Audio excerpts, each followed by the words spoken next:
আসসালামু আলাইকুম এভরিওয়ান। আশা করি সবাই ভালো আছেন। আমার আজকের রেসিপিটি হলো গরুর মাংসের আচার। এই আচারটা আপনারা যে কোনো মাংস দিয়ে করতে পারেন। এই আচারটা দেখতে যেমন লোভনীয়, খেতেও খুবই মজা। আপনারা একবার বাসায় ট্রাই করে দেখতে পারেন। আমার আজকের ভিডিওটি ভালো লাগলে আমার চ্যানেলটিকে অবশ্যই সাবস্ক্রাইব করে পাশে থাকবেন। আচার তৈরি করার জন্য এখানে আমি নিয়েছি 3 কাপ পরিমাণ গরুর মাংস। মাংসটাকে আমি খুব ছোট ছোট পিস করে কেটে নিয়েছি। আপনারা যে কোনো মাংস দিয়ে আচারটা তৈরি করতে পারেন। এখন দিয়ে দিব 1 চামচ আদা বাটা, আরও দিয়ে দিব 1 চামচ রসুন বাটা, হাফ চামচ লাল মরিচের গুঁড়া, হাফ চামচ হলুদ গুঁড়া, হাফ চামচ জিরা গুঁড়া, হাফ চামচ ধনিয়া গুঁড়া, হাফ চামচ গরম মশলা গুঁড়া। এখন দিয়ে দিব স্বাদ মতো লবণ। এখন দিয়ে দিব রান্নার তেল 2 টেবিল চামচ। এখন সবগুলো উপকরণ হাতের সাহায্যে খুব ভালো করে মিশিয়ে নিব।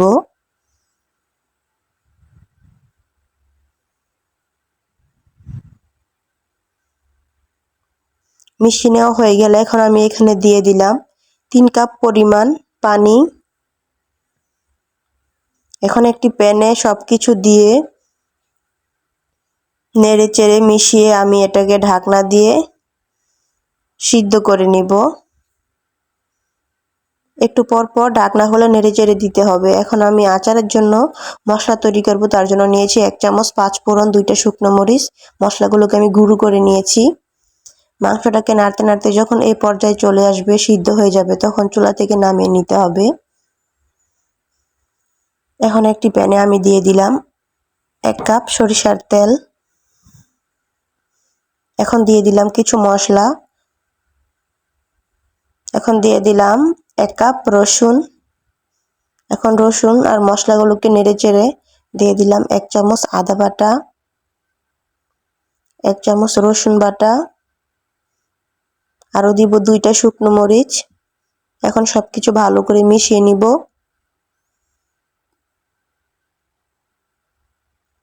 এখন দিয়ে দিব 1 টেবিল চামচ সাদা সরিষা বাটা। এখন সবকিছু ভালো করে নেড়েচেড়ে দিয়ে দিব হাফ চামচ লাল মরিচের গুঁড়া, হাফ চামচ ধনিয়া গুঁড়া, হাফ চামচ জিরা গুঁড়া। সবকিছু ভালোভাবে মিশিয়ে এখন দিয়ে দিব রান্না করে রাখা মাংসটা। আরও দিয়ে দিব গুঁড়ো করে রাখা মশলাটা। এখন সবকিছু ভালো করে মিশিয়ে নেড়েচেড়ে নিতে হবে। মাংসের কালারটা যখন নাড়তে নাড়তে চেঞ্জ হয়ে যাবে, তখন এখানে দিতে হবে 3 চাক লেবুর রস।